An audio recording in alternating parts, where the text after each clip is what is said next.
तो हेलो दोस्तों, आज हम पीएसएम का एक इम्पॉर्टेंट टॉपिक पढ़ने वाले हैं जिसका नाम है इंडिकेटर्स ऑफ हेल्थ। ओके, तो इंडिकेटर्स ऑफ हेल्थ इसमें शॉर्ट नोट्स भी आ सकते हैं, इसमें लॉन्ग क्वेश्चन भी आ सकते हैं और आपको वाइवा में भी ये पूछा जा सकता है। तो इस वजह से ये टॉपिक तो बहुत ज़्यादा इम्पॉर्टेंट है, ये आपको समझना ही पड़ेगा। ओके, तो इंडिकेटर्स ऑफ हेल्थ ये शुरू करने से पहले, इसको समझने से पहले चलो एक क्वेश्चन जो हमारे मन में अराइज़ होता है, ओके, जनरली अराइज़ होता है कि हम कैसे जानेंगे कि एक गिवन कम्युनिटी है वो कितना हेल्दी है। ये हमको कैसे पता चलेगा, देख के हम कैसे जान सकते हैं। ठीक है, तो वही जो वेरिएबल का हम लोग यूज़ करते हैं जो इस चीज़ को जवाब दे कि एक गिवन कम्युनिटी कितना हेल्दी है, वो सारे वेरिएबल को ही हम क्या कहते हैं, इंडिकेटर्स ऑफ हेल्थ कहते हैं। होप आपको समझ आ गया होगा। तो to answer the above question, indicators of health are required. Okay, अब ये अब इंडिकेटर्स ऑफ हेल्थ रिक्वायर्ड क्यों होता है। सबसे पहले तो ये मेज़र करता है कि health status of a community, जो ऑलरेडी हम लोग डिस्कस कर चुके हैं। ये कंपेयर करता है health status of one country with that another. इसके बेसिस, यही सब वेरिएबल के बेसिस पे ही हम कह पाते हैं कि ये कंट्री हेल्थ स्टेटस में हमसे अच्छा है या हेल्थ स्टेटस में हमसे बुरा है। ठीक है, और क्या असेसमेंट करते हैं हेल्थ केयर नीड्स को, एलोकेशन करते हैं स्कैर्स रिसोर्सेस, जहाँ कहीं भी जिस रिसोर्सेज की कमी पड़ रही है उसको हम लोग वहाँ पे क्या करते हैं, एलोकेट करते हैं to make the better health. Okay, monitor करते हैं एंड इवोल्यूशन करते हैं health service activities and programmes को। तो ये सब रिक्वायर हेल्थ इंडिकेटर्स के रिक्वायरमेंट है। ओके, अब देख लेते हैं कैरेक्टरिस्टिक। ये क्वेश्चन बहुत इंपॉर्टेंट है, ये आपको पूछा जाता है, वाइवा में भी पूछा जाता है और अगर आपको 1-2 नंबर का लिखने के लिए आया है तो डेफिनेटली ये तो पूछा ही जाएगा। ठीक है, कि कैरेक्टरिस्टिक क्या क्या होना चाहिए एक इंडिकेटर के। सबसे पहले तो ये वैलिड होना चाहिए, इनवैलिड नहीं कि कभी भी हम किसी भी समय का उठा के देख रहे हैं इंडिकेटर्स और उसको प्रेजेंट टाइम में हम लोग कंपेयर कर रहे हैं दूसरे कंट्री से, तो ऐसा नहीं होना चाहिए, वो वैलिड होना चाहिए। ओके, दूसरा वो रिलायबल होना चाहिए। ठीक है, ये सेंसिटिव होना चाहिए, स्पेसिफिक होना चाहिए, फिजिबल होना चाहिए एंड रिलेवेंट होना चाहिए। तो ये 5 कैरेक्टरिस्टिक आपको आना ही चाहिए कोई भी इंडिकेटर्स के बारे में। कोई भी इंडिकेटर्स पूछा है तो आप लोग ये अपना आंसर बढ़ाने के लिए उसका कैरेक्टरिस्टिक्स भी ऐड कर सकते हैं। ओके, अब जाते हैं इसके क्लासिफिकेशन। ये के पार्क में दिया हुआ है 12 टाइप्स, मोस्टली आपको 11 टाइप्स याद रखने हैं और 12th वन है वो अदर इंडिकेटर है जिसके सब क्लासिफिकेशन और अलग से होते हैं। ओके, तो क्लासिफिकेशन देख लेते हैं, फिर एक एक करके हम लोग डिस्कस करेंगे। तो सबसे पहले इसमें है mortality indicator, then morbidity indicator, disability indicator, nutritional status indicator, health care delivery indicator, utilisation indicator, indicators of social and mental health, environmental indicator, socio economic indicator, health policy indicator and indicators of quality of life. Okay, अब हम लोग आगे बढ़ते हैं। तो सबसे पहले देख लेते हैं मोर्टेलिटी इंडिकेटर। तो मोर्टेलिटी इंडिकेटर जैसे नाम से ही हम लोग को पता चल रहा है, मोर्टेलिटी मतलब क्या, डेथ, ऑब्वियस सी बात है। तो इसमें और सब टाइप्स, इसमें क्या क्या इंक्लूड होता है वो हम लोग आगे देखेंगे। तो इसमें सबसे पहले आता है क्रूड डेथ रेट। ओके, ये आपको आना चाहिए, crude death rate, then expectation of life, age specific death rate और आगे कुछ कुछ होता है वो आगे हम लोग देखेंगे। तो सबसे पहले देख लेते हैं हम लोग क्रूड डेथ रेट एक्चुअली में होता क्या है। ओके, तो द नंबर ऑफ डेथ पर 1000 population per year in a given community, तो इसको हम लोग क्रूड डेथ रेट कहते हैं। तो यहाँ पे आप लोग देख सकते हो कि इसमें न मैं किसी एज को स्पेसिफाई किया हूँ, ना ही मैं किसी जेंडर को स्पेसिफाई किया हूँ। तो ये ओवरऑल डेथ जो दिखाता है ना, तो इसमें हम लोग कह सकते हैं ओवरऑल डेथ। ओके, तो ये हम लोग का रिप्रेजेंट कौन करता है, ये हम लोग का रिप्रेजेंट करता है क्रूड डेथ रेट। ओके, तो it indicate the rate at which people are dying in a community. हम लोग कोई स्पेसिफिक एज ग्रुप या सेक्स, स्पेसिफिक सेक्स नहीं ले रहे। ओके, ये टोटल में कितने मर रहे हैं, मतलब the total number of death पर 1000 population per year in a given community. तो ये हम लोग क्या बोलते हैं, इसको क्रूड डेथ रेट बोलते हैं। अब एक्सपेक्टेशन ऑफ लाइफ, तो the average number of years that will be lived by those born alive into the population if the current age specific mortality rate persist. तो ये हम लोग एक्सपेक्टेशन, तो ये उतनी पढ़नी नहीं है। एज स्पेसिफिक डेथ रेट, अब हम लोग एक पर्टिकुलर एज स्पेसिफिक ले रहे हैं। ठीक है, जैसे मैं ले लिया 12 से 15 या फिर ले लिया 50 से 60, तो ये मैं एक स्पेसिफिक एज ग्रुप ले रहा हूँ ना, इसमें कितने पीपल मर रहे हैं कितने पर्सन का डेथ हो रहा है इस पर 1000, उसको हम लोग एज स्पेसिफिक डेथ रेट बोलते हैं। अब इन्फेंट मोर्टेलिटी रेट, इन्फेंट आप लोग को पता ही होगा कि 1 ईयर से कम है तो उसको इन्फेंट बोलते हैं, ठीक है। So it is the ratio of death under the 1 year of age in a given year to that total number of live birth.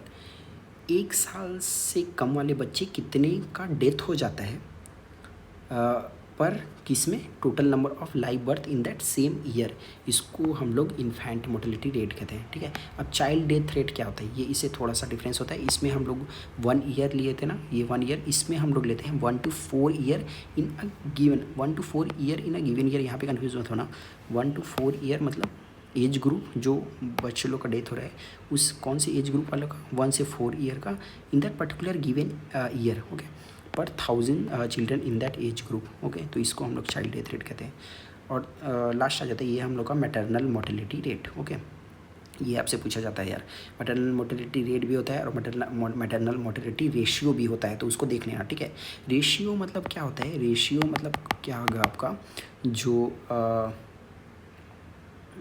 चलो ठीक है, इसको हम लोग एक अलग वाले चैप्टर में हम लोग अच्छे से बात कर लेंगे, ठीक है। तो ये अभी जो हम लोग देख रहे हैं वो है हम लोग का मैटरनल मोर्टेलिटी रेट, ओके।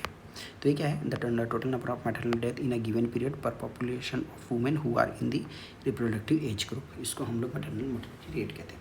एक मैटरनल मोर्टेलिटी रेशियो भी आता है, उसको आप लोग देख ले रहे हैं ना, या फिर हम लोग एक अलग चैप्टर में बात कर लेंगे। अब आ जाते हैं सेकेंड इंडिकेटर, वो है हम लोग का मॉर्बिडिटी इंडिकेटर। तो मॉर्बिडिटी इंडिकेटर ये हम लोग का दिखाता है कि कितने लोग डिजीज़ से कांटेक्ट में आए, ठीक है, ये हम लोग का मॉर्बिडिटी इंडिकेटर दिखाता है। तो ये डेफिनेशन भी देख लो इसको, measure the portion of population of a people in a specific geographical location who contracted a particular disease, किसी भी प्रकार का बीमारी उस पर्सन को हुआ हो during a specific period of time, उसको हम लोग मॉर्बिडिटी इंडिकेटर कहते हैं, ठीक है।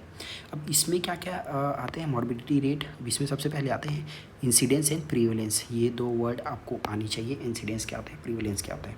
तो चलो समझ लेते हैं। इंसिडेंस मतलब होता है कि जो नए लोगों को डिजीज़ हुआ, नए लोग कितने लोग एड हुए, ठीक है, पहले से उस बीमारी से पहले से ग्रस्त पहले से थे लोग। जैसे मान लेते हैं कि मलेरिया पहले से उन लोगों में 10 लोगों को पहले से है, लेकिन नए 5 लोगों को और हो गया, तो ये जो 5 लोगों को नए लोगों को हो गया उसको हम लोग बोलेंगे इंसिडेंस, ठीक है। अब 5 लोग को और हो जाने की वजह से टोटल अब कितने हम लोग के पास मलेरिया के केसेस हो गया 15, तो ये टोटल केस को हम लोग प्रीवेलेंस बोलते हैं, ठीक है। ये समझ आ गया हो गया। Notification rate, attendance rate, out patient department, health care centre, ये सब और आते हैं इसमें।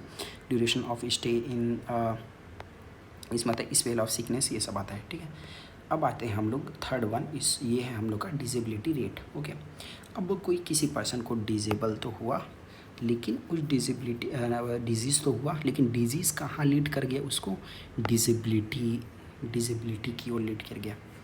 तो ये किस पे बेस्ड होता है, notion that health implies full range of the daily activity, ठीक है। अब ये 2 प्रकार के होते हैं हम लोग के पास, एक होता है इवेंट टाइप इंडिकेटर और एक होता है पर्सन टाइप इंडिकेटर। तो इवेंट टाइप इंडिकेटर में क्या होता है, number of days restricted activity, bed disability rate and work loss, या फिर वर्क लॉस डेज अगर वो काम करता है तो, या फिर बच्चा पढ़ता है तो school loss days with in a specific period, इसको हम लोग event type indicator. Person type indicator limitation of the mobility, limitation of the activity, ये सब इसमें आते हैं, ओके। अब चलते हैं नेक्स्ट में, ये हम लोग का न्यूट्रिशनल स्टेटस इंडिकेटर, ये भी एक इंपॉर्टेंट इंडिकेटर है। अगर न्यूट्रिशनल स्टेटस ही अच्छा नहीं रहेगा तो फिर हमारे कम्युनिटी का हेल्थ कैसे रहेगा, ठीक है। तो इसमें 3 न्यूट्रिशनल स्टेटस इंडिकेटर कंसीडर करते हैं जो कि बहुत इंपॉर्टेंट है।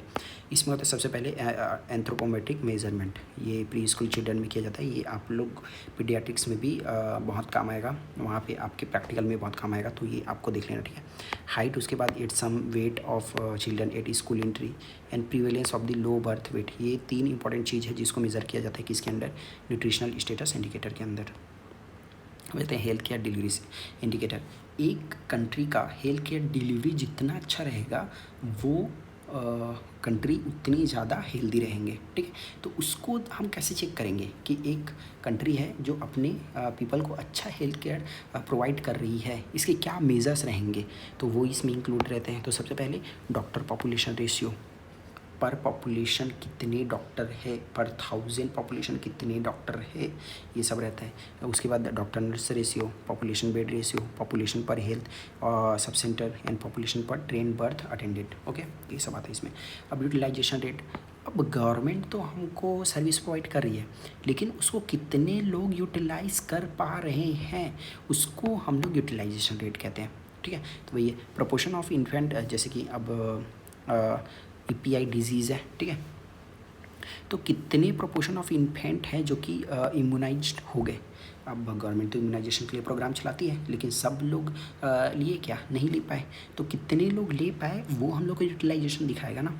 तो वो हो गया प्रोपोर्शन ऑफ, जैसे कि एंटीनेटल केयर प्रोवाइड करवाती है गवर्नमेंट, ठीक है, लेकिन टोटल प्रेग्नेंट वूमेंट में कुछ ही लोग रहते हैं जो कि एंटीनेटल केयर सर्विस ले पाते हैं, तो ये हो गया। Percentage of population using the various methods of family planning, उसके बाद bad occupancy rate, average length of stay and bed turnover. Okay, तो ये हो गया हम लोग का यूटिलाइजेशन। अब चलते हैं 7th मंथ में, indicators of social and mental health. ठीक है, तो सोशल एंड मेंटल हेल्थ ये भी एक इम्पॉर्टेंट टॉपिक है। ठीक है, अब इसमें क्या क्या आता है, अब इसमें क्या क्या इंक्लूड होगा, तो ये जैसे कि सुसाइड, किसी भी कम्युनिटी में ज़्यादा सुसाइड हो रहा है तो ऑब्वियस सी बात है कुछ ना कुछ तो प्रॉब्लम होगा जिसकी वजह से सुसाइड रेट ज़्यादा है, तो वो homicide, other act of violence and other crime, road traffic accident, juvenile delinquency, alcohol and drug abuse, smoking and consumption of the ground pleasure, obesity, ये सब इसमें आते हैं। ठीक है, अब 8th में चलते हैं, इन्वायरमेंटल इंडिकेटर। तो ये क्या रिफ्लेक्ट करता है, quality of physical and biological environment, जिस फिजिकल एंड बायोलॉजिकल इन्वायरमेंट में आप रह रहे हो वो उसका क्वालिटी कैसा है, वो हम लोग को दिखाता है इन्वायरमेंटल इंडिकेटर। ठीक है, अब जैसे आप जिस एरिया में रह रहे हो वहाँ का वाटर बहुत ज़्यादा पॉल्यूटेड है, ऑब्वियस सी बात है आपकी तबीयत ख़राब होगी, रेडिएशन वहाँ पास आता है, ऑब्वियस सी बात है आपको कैंसर वैंसर होने के चांसेस ज़्यादा रहेंगे, noise pollution, exposure to toxic substance etcetera. The most important indicator क्या है, proportion of population having access to safe water, कितने लोगों के पास सेफ वाटर अवेलेबल है उतना ही ज़्यादा क्वालिटी ऑफ लाइफ वहाँ पे रहेगा, एंड सैनिटेशन फैसिलिटी कितना है। ओके, तो ये हो गया 8th। 9th में आ जाते हैं, ये हम लोग का सोशियो इकोनॉमिक इंडिकेटर। तो इसमें क्या क्या आता है, रेट ऑफ पॉपुलेशन इंक्रीज़, उसके बाद per capita GNP, dependency ratio, literacy rate specially female in literacy rate, okay, family size, housing, number of person per room and per capita calorie availability, ये सब इसमें आते हैं। अब 10th में चलते हैं, ये हम लोग का हेल्थ पॉलिसी इंडिकेटर। ठीक है, अब हेल्थ किसी भी कंट्री अपना हेल्थ के लिए पॉलिसी बनाती है, तो टोटल GNP का कितना % वो यूज़ करती है, तो इसमें जैसे कि इंक्लूडिंग वाटर सप्लाई के लिए कितना यूज़ करती है, sanitation, housing, nutrition, community department, okay, proportion of GNP spent on the health service, ये सब हेल्थ पॉलिसी इंडिकेटर को दिखाते हैं। ठीक है, proportion of total health resources devoted to primary health care. अब चलते 11th में, indicators of quality of life. Okay, तो चलिए देख लेते हैं इसमें, the product of interplay between the social, health, economic and environmental condition which affect the human and social development. तो ये सब के प्रोडक्ट को मिला के अब हमारा क्वालिटी ऑफ लाइफ कैसे होने वाला है, जो इंडिकेटर्स, जो एरियल हम होते दिखाता है उसको हम लोग indicators of quality of life कहते हैं। तो it incorporate a person physical health, psychological state, level of independence, social relationship, personal belief and relationship to the silent feature. Okay, सब ये सब इसमें आते हैं। अब लास्ट आता है हम लोग का, इसको अदर इंडिकेटर भी कहते हैं, इसको सोशल इंडिकेटर। अब इसके भी बहुत सारे टाइप्स होते हैं, तो आपने 11 याद कर लिए हैं तो वो बहुत है, इसको आप चाहें तो याद कर सकते हैं। तो social indicators are United Nation, हाँ, इज डिफाइंड बाय दी, जो यूनाइटेड नेशन स्टैटिस्टिकल डाटा जो वो करता है उसके बेसिस पे इसमें क्या क्या इंक्लूड रहता है, पॉपुलेशन है, family formation, families and house hold, learning and educational service, earning activity, distribution income, consumption, housing, environment, time use, ये सब देख लेना। ओके, तो इस तरह से हमने हेल्थ इंडिकेटर को कवर कर लिया है। तो आशा करता हूँ कि आपको ये समझ आया होगा।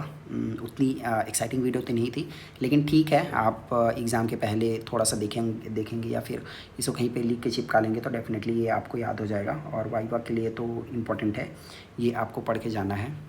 तो okay, thank you so much, और अगली वीडियो आएगी, तब तक के लिए वेट करिए, और अगर आप नए हैं तो डेफिनेटली मेरे चैनल को प्लीज़ सब्सक्राइब कीजिए ताकि और ऐसे ही वीडियोज़ मैं बनाते रहूँ। Okay, thank you so much.